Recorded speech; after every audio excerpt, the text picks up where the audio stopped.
Hello guys, welcome to पूरी पढ़ाई। तो आज हम स्टार्ट करने वाले हैं PHP increment and decrement operator.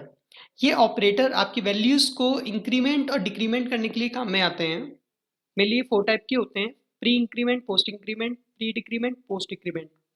और भी तरह से इसको इंक्रीमेंट और डिक्रीमेंट कर सकते हैं हम। तो पहले हम सिंपल इंक्रीमेंट और डिक्रीमेंट देख लेते हैं कि किस तरह से वर्क करता है, फिर हम प्री एंड पोस्ट देखेंगे। तो चलिए हम अपने नोटपैड पे चलते हैं और देखते हैं कि किस तरह से काम करते हैं। तो यहाँ पर हमने $x = 10 लिया है। इसकी वैल्यू को हम इंक्रीमेंट करते हैं। पहले इंक्रीमेंट करने के लिए प्लस प्लस लगाएंगे। $x, ये हमारी वैल्यू इंक्रीमेंट हो गई, बट इंक्रीमेंट वैल्यू तो हो गई बट वही दिखाई नहीं देगी।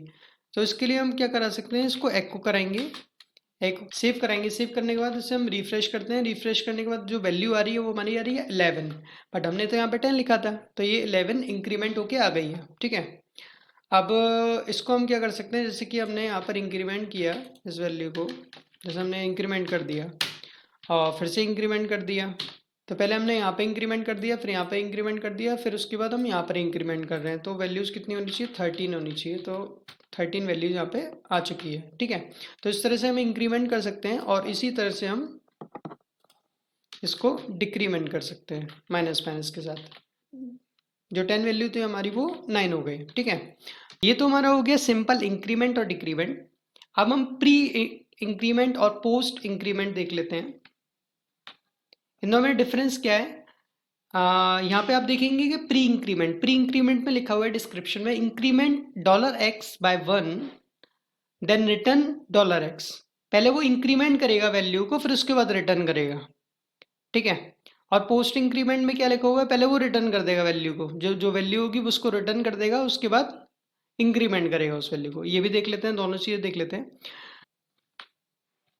तो अभी हम यहाँ पे देख लेते हैं कि ये हमारा अभी है प्री इंक्रीमेंट, इसको हम प्लस प्लस करा है प्री इंक्रीमेंट, और प्लस प्लस बाद में लगा देंगे कि तो ये पोस्ट इंक्रीमेंट हो जाएगा। ठीक है, अब प्री इंक्रीमेंट में देख लेते हैं कि क्या वैल्यू आ रही है। प्री इंक्रीमेंट में जो वैल्यू आ रही है हमारी वो आ रही है 11।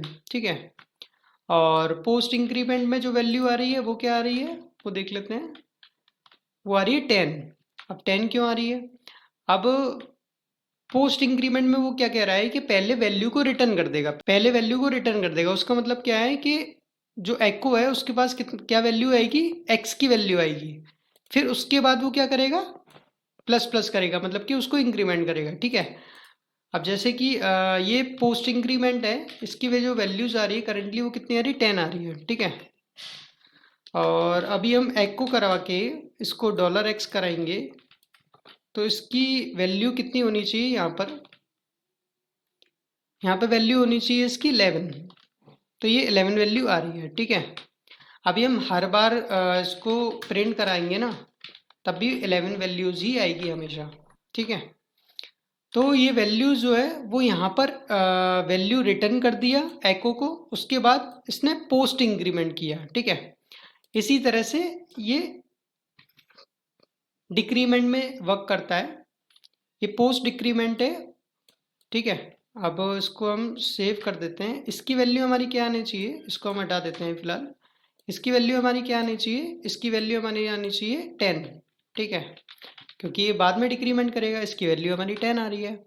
और हम इसको बाद में अगर प्रिंट कराएंगे और, तो हर बार इसकी वैल्यू कितनी आएगी, 9999 वैल्यू आएगी। ठीक है, तो प्री इंक्रीमेंट और पोस्ट इंक्रीमेंट में ये है सिंपली कि प्री इंक्रीमेंट में वो इंक्रीमेंट पहले कर देता है और रिटर्न जो वैल्यू है वो बाद में करता है, और पोस्ट इंक्रीमेंट में रिटर्न पहले कर देता है और इंक्रीमेंट बाद में करता है।